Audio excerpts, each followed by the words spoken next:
Do you love your wife? Yes. Prove it. Like, what's the metric? Give me the number that helps me know, right? Because when you met her, you didn't love her. Now you love her, right? Tell me the day the love happened. It's an impossible question. But it's not that it doesn't exist, it's that it's much easier to prove over time, right? Leadership is the same thing. It's about transitions. So if you were to go to the gym, it's like exercise, right? If you go to the gym and you work out and you come back and you look in the mirror, you will see nothing. And if you go to the gym the next day and you come back and you look in the mirror, you will see nothing, right? So clearly there's no results, can't be measured, it must not be effective. So we quit, right? Or if you fundamentally believe that this is the right course of action and you stick with it, like in a relationship, I bought her flowers and I wished her happy birthday, and she doesn't love me. Clearly I'll give up. That's not what happens. If you believe there's something there, you commit yourself to an act of service. You commit yourself to the regime, the exercise. You can screw it up. You can eat chocolate cake one day, you can skip a day or two. You know, it allows for that. But if you stick with it consistently, I'm not exactly sure what day, but I know you'll start getting into shape. I know it. And the same with the relationship. It's not about the events. It's not about intensity. It's about consistency, right? You go to the dentist twice a year, your teeth will fall out. You have to brush your teeth every day for 2 minutes. What does brushing your teeth twice a day for 2 minutes do? Nothing. Unless you do it every day, twice a day for 2 minutes, right? It's the consistency. Going to the gym for 9 hours does not get you into shape. Working out every day for 20 minutes gets you into shape.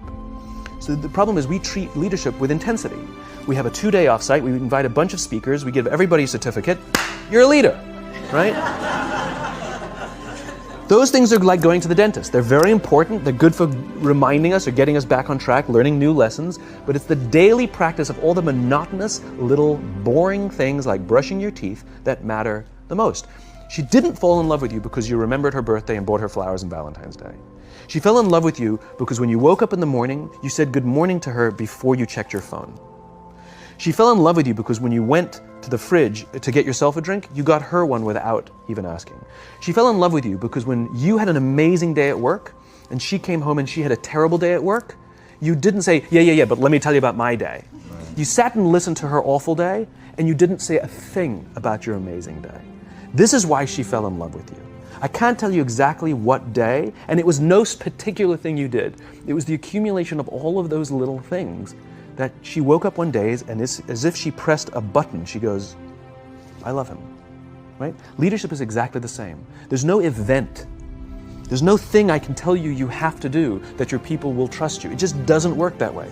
It's an accumulation of lots and lots of little things that anyone by themselves is innocuous and useless. Literally, pointless by themselves. People will look at little things that are good leadership practices and say, that won't work, and you're absolutely right. But if you do it consistently, and you do it in combination with lots of other little things, like saying good morning to someone, that looking them in the eye.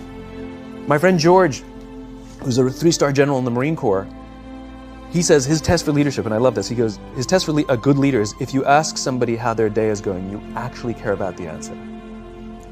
The number of times we're walking to a meeting, we're rushing, we go, how are you? Not good, I got to get to you later, I'm late for a meeting. Right. If you ask the question, you were standing there and you were listening to the answer. It's those little innocuous things that you do over and over and over and over that people will say, I love my job. Not I like my job. I like my job means, yeah, the challenge is great, they pay me well, I like the people. I love my job means, I don't want to work anywhere else. I don't care how much somebody else is willing to pay me. I'm devoted to the people here, and I care desperately about the people here as if they were my family.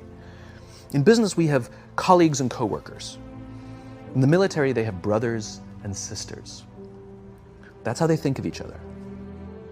If you really have a strong corporate culture, the people will think of each other like brothers and sisters. It's like a family, right? No, brothers and sisters. Deep love. Fight, but the love doesn't go away. Bicker, the love doesn't go away. And I'll fight with my sister, but if you threaten my sister, you're going to have to deal with me, right? We'll fight internally, we'll bicker with each other, but nobody's going to hurt each other. And if anything from the outside shows up, you're looking at a unified front. Brothers and sisters. Now, how do you create brothers and sisters out of strangers? Common beliefs, common values, parents, in other words, executives who care about their children's success, who care to raise their children, teach them skills, discipline them when necessary, help them build their self-confidence so that they can go on and achieve something more than you could have ever imagined achieving for yourself. That's leadership.